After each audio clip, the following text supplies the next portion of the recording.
Hello दोस्तों, आज हम लोग बाइंडिंग के बारे में बात करेंगे। बाइंडिंग में जो बचा हुआ इंपॉर्टेंट शब्द जो होता है वो प्रैक्टिकल के साथ हम लोग समझेंगे कि बाइंडिंग में जो दिक्कत होता है थ्योरी समझने में, तो प्रैक्टिकल के साथ समझेंगे। ठीक है, तो चलिए इस वीडियो में हम लोग बात करेंगे कि पिच फैक्टर क्या होता है, और फुल पिच बाइंडिंग क्या होता है, लॉन्ग पिच बाइंडिंग क्या होता है, शॉर्ट पिच बाइंडिंग क्या होता है। ठीक है, और पोल क्या होता है, सारे की बात करेंगे। ठीक है, तो चलिए हम सबसे पहले बात करते हैं इसमें फुल पिच फैक्टर क्या होता है, पिच फैक्टर के बारे में। तो पिच फैक्टर के बारे में बात करते हैं। पिच फैक्टर तो पिच फैक्टर का आपका फॉर्मूला क्या होता है, आपका बाइंडिंग पिच बटा पोल पिच। क्या होता है? पोल पिच, ये फॉर्मूला होता है। तो ये पिच फैक्टर का फॉर्मूला क्या होता है? बाइंडिंग पिच बटा पोल पिच। ठीक है, तो बाइंडिंग पिच फैक्टर को हम लोग, तो ये थ्योरी ही है, लेकिन ये जो बाइंडिंग पिच है, पोल पिच होता है, ये क्या होता है? तो बाइंडिंग पिच पोल पिच हम लोग प्रैक्टिकल में बात कर चुके हैं इसका थ्योरी के साथ। तो इसका वीडियो लिंक हम दे दिए हैं, डिस्क्रिप्शन में लिंक दिया हुआ है, तो आप इसको समझ लीजिए। और भी हम इसमें बात करेंगे बाइंडिंग पिच के बारे में और पोल पिच के बारे में। ठीक है, तो ये तो हो गया पिच फैक्टर के बारे में। ठीक है, तो चलिए हम लोग बात करते हैं अब फुल पिच बाइंडिंग के बारे में। ठीक है,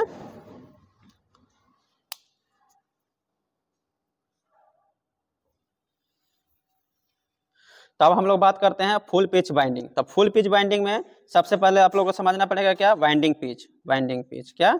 बाइंडिंग पिच समझना पड़ेगा। तो बाइंडिंग पिच अगर समझना पड़ेगा आपको, तो ये आपको हम पहले बता चुके हैं, लेकिन ये बाइंडिंग पिच हो गया, चाहे तो आपका ये पोल पिच बोलिए, ये पोल पिच और बाइंडिंग पिच। ये जो पोल पिच और बाइंडिंग पिच होता है, ये हमेशा स्लॉट की संख्या में होता है। बाइंडिंग जो होता है स्लॉट की संख्या होता है, क्योंकि बाइंडिंग स्लॉट में होता है हमेशा, और पोल भी उसमें स्लॉट में ही बनाया जाता है, तो वो स्लॉट की संख्या में होता है। ठीक है, तो सबसे पहले थोड़ा सा समझ लेते हैं इसमें बाइंडिंग पिच और पोल पिच स्लॉट में कैसे होता है। इसको तो हम बता चुके हैं पहले भी आपको, तो वो आप वीडियो देख लीजिएगा तो सही रहेगा। ठीक है, तो देखिए इसमें जो हम अगर कॉइल डालेंगे ना, मान लीजिए कॉइल डालें यहाँ पे। ठीक है, इसमें कॉइल डाल दिए। ठीक है, हम कहाँ से कहाँ डाल दीजिए, मान लीजिए इसमें से इसमें डाल दिए। दो साइड होता है ना कॉइल का, तो दो साइड अगर हम इसमें डाल दिए तो कितना से कितना डालें? 1 2 3 4 5 6 7, तो 7 डाल दिए। तो इसका मतलब बाइंडिंग पिच क्या हो गया? 1 से लेके 7, 1 से लेके 7 भी बोल सकते हैं। अगर बाइंडिंग पिच डायरेक्ट बोलना है संख्या में, तो क्या बोलेगा? 1 में से 7 जाएगा तो कितना बचेगा? 6, तो इसका बाइंडिंग पिच क्या हो गया? 6 हो गया। ठीक है, तो ये भी बोल सकते हैं 107, तो ये तो बाइंडिंग पिच हो गया। और पोल पिच क्या हो गया? ये स्लॉटे की संख्या में तो बोल रहे हैं। ठीक है, और पोल पिच क्या हो गया? मान लीजिए यहाँ से सप्लाई दिए। ठीक है, तो यहाँ पर एन बना, यहाँ पर एस बना। ठीक है, तो एन और एस बन गया, तो पोल पिच भी क्या हो गया? 1 से लेके 7, 6 हो गया। 6 भी बोल सकते हैं, और 7, 1 से लेके 7 बोलिएगा, ऐसे बोलिएगा। ठीक है, तो ये हो गया पोल पिच। और पोल आपका यहाँ भी बन सकता है, यहाँ भी बन सकता है, तो बाइंडिंग और भी तो इसमें स्लॉट में जाएगा, तो बाइंडिंग पिच भी इस तरह से चेंज हो जाता रहता है। ठीक है, तो बाइंडिंग पिच और पोल पिच को दूरी जो होता है ना स्लॉट में, वही डिसाइड करता है कि आपका कौन सा बाइंडिंग होगा, फुल पिच, शॉर्ट पिच या लॉन्ग पिच होगा। तो चलिए हम लोग इसको समझते हैं।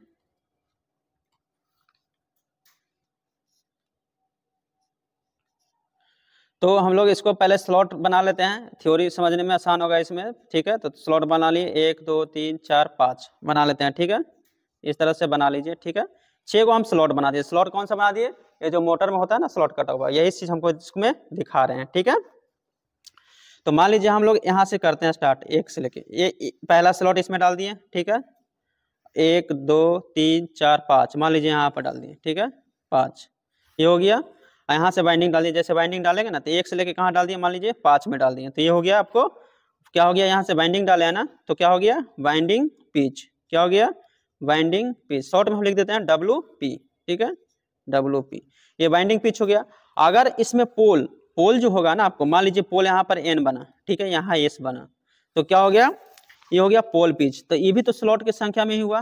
ठीक है, कहाँ से कहाँ? 1 से लेके 5 तक में हुआ ना, तो ये हो गया पोल पिच। ठीक है, ये स्लॉट की संख्या में, अगर सुनिए ध्यान से, अगर बाइंडिंग आपका स्लॉट का संख्या जो है वो same to same, pole pitch और बाइंडिंग पिच दोनों अगर सेम ही स्लॉट में बन रहा है, सेम ही दूरी पर बन रहा है, तो कौन सा बाइंडिंग होगा आपका? Full pitch. क्या होगा? फुल पिच बाइंडिंग होगा। क्या होगा? फुल पिच बाइंडिंग होगा आपका। समझ गए ये? Full pitch binding. अब हम लोग इसको बात करते हैं आपको दोनों बाइंडिंग जहां पर किए हैं स्लॉट की संख्या और पोल की संख्या दोनों अगर बराबर आ गया तो फुल पिच बाइंडिंग हो गया। ठीक है, अब इसमें हम लोग कहेंगे कि लॉन्ग पिच बाइंडिंग क्या होता है। तो देखिए मान लीजिए कॉइल की बात ही, देखिए पोल तो हमेशा फिक्स रहेगा, बाइंडिंग चेंज नहीं होगा, बाइंडिंग चेंज होगा लेकिन पोल फिक्स रहता है हर एक प्रकार का मोटर में। ठीक है, तो मान लीजिए यहाँ पर पोल बना हुआ था। ठीक है, अब हम बाइंडिंग चेंज कर देते हैं, बाइंडिंग को कहाँ करते हैं, यहाँ पे। ठीक है, यहाँ कर दिए बाइंडिंग को हम कहाँ कर दिए, एक स्लॉट बढ़ा दिए लेकिन पोल को हम लोग कहाँ रखे हैं, अभी यहीं रखे हैं। ठीक है, पोल यहाँ से कहाँ गया, यहाँ। ठीक है, तो हम लोग बाइंडिंग को क्या कर दिए, आगे कर दिए, बाइंडिंग को आगे किए ना, बढ़ा दिए, इतना दूर बढ़ा दिए।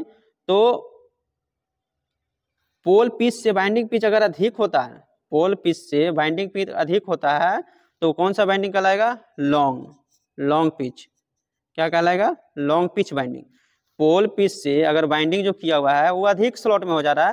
देखिए पोल फिक्स रहता है, अगर कोई मोटर आपका या जनरेटर आर्मेचर जो है 4 पोल का है तो वो 4 पोल का ही रहेगा, 2 पोल का है तो वो 2 पोल का होगा, लेकिन उसका पिच हम लोग बदल के बाइंडिंग कर सकते हैं। ठीक है, तो ये हो गया आपको लॉन्ग पिच। लॉन्ग पिच कैसे हो गया आपको, पोल पिच से जो है 1 2 3 4 5, 1 2 3 4 5 6, हम लोग का पोल पिच क्या है 1 से लेके 5, लेकिन बाइंडिंग पिच क्या है 1 से लेके 6, तो बाइंडिंग पिच बड़ा हुआ ना, क्या हो गया, बाइंडिंग पिच आपका बड़ा हो गया, बाइंडिंग पिच आपका क्या होगा, बड़ा हो गया, किससे, पोल पिच से। तब पोल पिच से बाइंडिंग पिच बड़ा हो गया, तब कौन सा बाइंडिंग कहेंगे,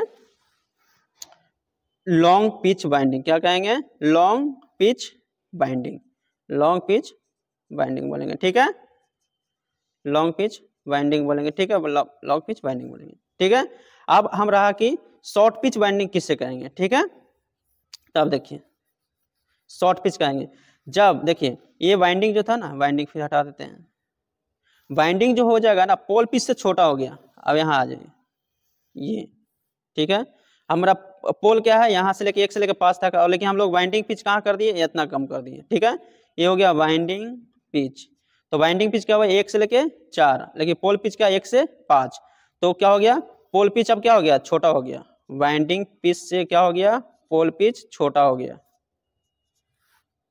बाइंडिंग पिच से क्या हो गया, सॉरी पोल पिच जो हो गया आपका बड़ा है, बाइंडिंग पिच अब क्या हो गया, छोटा हो गया, क्योंकि इस 1 से लेके 5 तक में क्या बन गया, पोल पिच, और 1 से लेके 4 तक में कौन बन गया, बाइंडिंग पिच। ठीक है, तो इस तरह का बाइंडिंग क्या हो गया, शॉर्ट बाइंडिंग। क्या हो गया, short pitch binding, short pitch binding. ठीक है, शॉर्ट पिच बाइंडिंग, ये हो गया शॉर्ट पिच बाइंडिंग हो गया। ठीक है, तो इस तरह से हम लोग लॉन्ग पिच, शॉर्ट पिच और फुल पिच बाइंडिंग को समझ गए। ठीक है, तो एक चीज और आप लोग को बता देते हैं कि पोल पिच हमेशा फिक्स क्यों रहता है मोटर में। ठीक है, तो अगर पोल अगर चेंज होगा ना, तो मोटर का स्पीड क्या हो जाएगा, बढ़ जाएगा, मोटर का जो स्पीड होता है वो क्या हो जाएगा, बढ़ जाएगा, और बढ़ जाएगा तो पोल हम लोग इसको चेंज नहीं कर सकते। ठीक है, पोल जो होता है ना डिसाइड होता है जब मोटर जनरेट बनाया जाता है, उस समय पोल उसका डिसाइड किया जाता है। ठीक है, तो ये हम लोग पोल को इसीलिए हम लोग क्या किए हैं, इसको फिक्स रखे हैं, और बाकी बाइंडिंग को इधर उधर, बाइंडिंग को बड़ा कर दिए तो लॉन्ग पिच, बाइंडिंग को छोटा कर दिए तो शॉर्ट पिच, और बाइंडिंग को बराबर रख दिए सेम पिच पे तो फुल पिच बाइंडिंग हो गया। ठीक है, तो इस तरह से आप लोग का pitch factor, pitch, binding pitch, short pitch, full pitch सारा हम लोग समझ गए हैं। ठीक है, अगर किसी तरह का डाउट है, कोई क्वेश्चन है तो आप कमेंट करके पूछ सकते हैं, उसका जरूर रिप्लाई करेंगे। ठीक है, वीडियो अच्छा लगा है तो लाइक, सब्सक्राइब, शेयर जरूर करें।